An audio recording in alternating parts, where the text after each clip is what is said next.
Hello everyone, I am Giselle and welcome to another edition of Cubs Table Talk.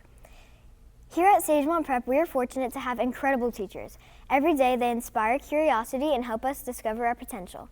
Today we are honored to recognize and share the stories of 4 remarkable educators whose dedication makes a lasting impact at Sagemont Prep. Miss Martin, Miss Calderon, Miss Ryan, and Miss Weber. While we know them as teachers, today we have the opportunity to learn more about their journeys and experiences that shaped them. Thank you all for joining us for this special Cubs Table Talk as we celebrate these outstanding members of the Sagemont Prep faculty.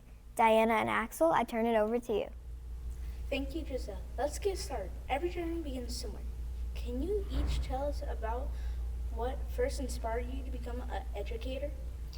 Well, I've always loved learning new things, whether it's, an academic subject like English or history or math, or something a little more outside the box, like, painting or roller skating. And I remember thinking to myself, it's so cool to be able to learn all these new things and do them. What if I could take that joy and interest and share it with other people and show other people how cool it is to learn how to do something? Thank you for that question. That was really inspiring. I agree with Ms. Martin. I think that the academic process is super intriguing, and to be able to bring that into a classroom, especially with children, I love to work with children, so to be able to combine those two things has been very inspiring. Well, having my own son actually inspired me to work with children. I always knew I wanted to work with children, but having my own son and teaching him and imparting my knowledge onto him is what really inspired me to really want to work with children. I agree with Ms. Weber. In my case, it happened like that. I never knew that I wanted to be a teacher until I had my son and I started teaching him. And I said, oh, I like to teach. But it came like from nowhere, and I really love to be a teacher. I really enjoy it. Thank you for those You're questions. welcome. Those were great answers. Thank you. Great answers. Looking back on your own school years, was there a teacher, mentor, or role model who made a lasting impact on your life? What did you learn from them? For me, my first grade teacher was someone that I look back and I reflect about, and she was very inspiring, and a reason why I kind of implement some of the things in the classroom today is things that I remember from her. And I would say she was very inspiring in a lot of ways, so my first grade teacher. I have the same answer, except it's a 4th grade teacher. They always say you won't remember what they taught you, but you will remember how they made you feel. And my 4th grade teacher was so dynamic and so inspiring. He was just like so much fun. And to this day, I'm an old lady now, but to this day, I remember how he made us feel. And he made learning so much fun. So that was my role model. Yeah, there are some people in life that make you such a big impact that really you will remember that person. Actually, for me I will not go that back, but I have a teacher that it was in Chester Rock, Miss Mary. She was a pre-K teacher, and at that point I was just an assistant. And I will look at her, how she teach to the students and the way that they will look at her and make new things. She will come and she will say, no, Patty, now we're not going to be doing this. We're going to do that. And I was like, all prepared, all my staff were prepared. But to see their faces, how they will light it up, I would say, oh no, I will continue to do this. That's my reason to be here. I love it. I think, and I've had many great educators, but some of the ones that stand out to me most are my 2 high school history teachers that I had for multiple classes, from AP US to AP World to AP Human Geo. And what I loved about that duo was, one, they introduced us to so many things, projects, ideas, how to write, how to learn classical music, great art, you name it. But they also pushed me to not be comfortable in my learning, and that just because you did something well doesn't mean you can stop, that you always have to keep going. There's always something else you can learn, there's always something else you can do. And they always had that drive of, okay, there's something else we can do. Great answers. If you you could go back in time and give advice to your younger self as a student, what would you say? I would say if I was to look back at myself as a younger student, my advice would be try things. Don't be afraid to mess up. Learning is a process. Nobody gets everything immediately all the time. You have to take risks. You have to put yourself out there.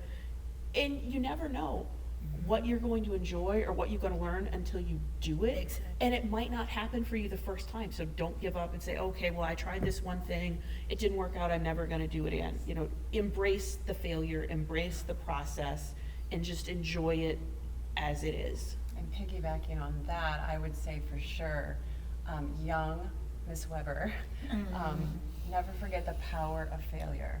Don't forget that. I was so afraid to fail when I was young. I was a perfectionist. I wanted to never get anything wrong. But that's how I learned, and that's where wisdom comes from. And so that's what I would tell the younger me. I have to agree with both of my colleagues here. Yes, do not be afraid to fail and try new things. Get those experiences under your belt to really find, that's what I would tell myself now. Now hindsight's always 20/20, but yes. Exactly. In my way, I will be saying like keep trying. When I was younger, I thought that I liked something and I was just closing the other doors. Yeah. They were giving me ideas and I would say no, no that, no this, no, don't say no. Just go and try and keep trying. Maybe you will fall in love for what you wanted to try.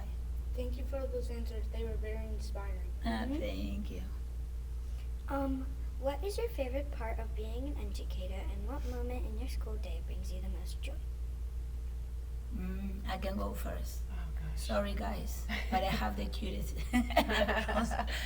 their faces, their hugs, their kisses, coming back and saying even when they grow older, Miss Calderon, how are you? That inspired me. I love to teach. I love to see how prepared they go to the next grade, but mostly when they see me, when they give me my love. I mean, Miss Calderon, I remember when we used to do this in your classroom. Many students, they come back and now they're older and they come, I used to sit here. Remember when you used to, that to me is, give me even goosebumps thinking about that. I love that. Yeah, the reminiscing is certainly something that I enjoy as well. I mean, I have the older students, so Yes. I like when my students come back from college and will say, oh, I'm doing really well, Miss Martin. I'm, passing freshman writing, or, I'm doing well in my research class. That's part of it, but it's also for me, if you sit with people and you're working together and you're working through the learning process, there are these little moments where you can see in somebody's face when they've truly mastered a concept.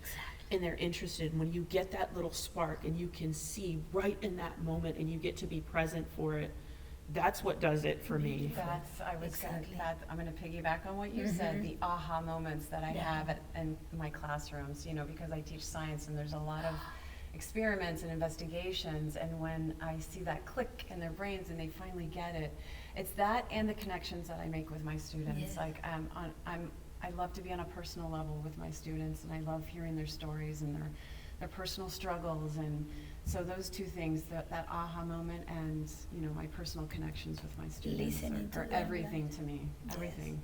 I have to agree. I call it a light bulb moment, Yeah. where you literally see the light bulb turn on above the students' heads, and it's just such a rewarding experience as an educator. And another thing is the dialogue. I love the dialogue between students and seeing you guys learning from each other and bringing in new concepts that weren't maybe even discussed in the lesson, and that's just so rewarding as well.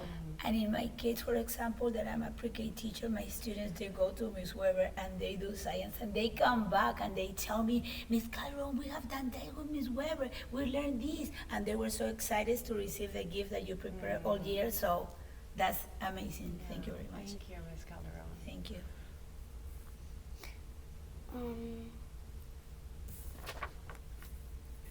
Many of our Sagemont Prep clubs and Lions are already dreaming about their future. What advice would you give students our age who want to work toward their dreams and make a positive impact on others? I would say don't be afraid to ask questions and try things. If you have an interest in a particular subject or an idea, start talking to people who do that job or that hobby. See what advice they have. You know, what is it really like to do that particular thing every day? And explore other options. Like some of my colleagues have said, don't put yourself in a box and say, oh, I only have to do this one thing. Try things. You guys are young. That's the time to try and figure out, what do you like to do? What do you enjoy? What are you good at? What do you want to learn more about? And if it doesn't work out, try it again. You have time. Yeah, like finding your passion. Yeah, finding your Yes. passion. Yes, and keeping that growth mindset, that is something that I'm even teaching my son, who's very kind of black and white, and keeping his mind open to grow and to learn new things and to understand, hey, this might not be, you're really good at this, but maybe this, you know, try this too. You never know what you Exactly, might you never like. know.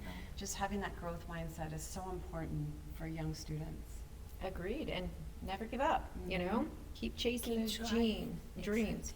Yeah. Keep trying, because one of those days you're gonna find really your passion, right? And it's so important in life, I will say, to have a passion and to love what you do, Yeah. because you're gonna be doing that every day. Yeah, that's true. So let's keep trying. Make sure you love it.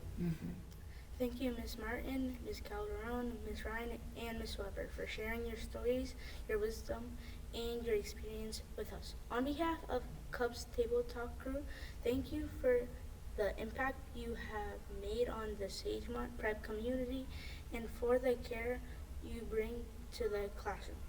As a small token of our appreciation, we would like to present each of you with a thank you gift in recognition of your commitment to us and all of the students here at Sagemont Prep. Thank you. Thank you. I'm so emotional at the end of the year. I'm like crying. Thank you. Incredible year. Thank you very much. Beautiful. Thank you. Thank you. Thank you. These are beautiful, and I think I speak for all of us. You know, thank you for having us. We loved being invited here and invited to share things. And you may have had some of us already as teachers. If that's the case, we hope to see you again. And if we haven't seen you, we hope to see you in our classes. Yes, when you get to Thank the you. upper, you'll have Miss Thank Martin. you. She's Yes. an amazing teacher, you guys. I know my son has her. Awesome. Thank you, Yes, everyone. Thank you to everyone who joined us for this edition of Cubs Table Talk. Go Lions!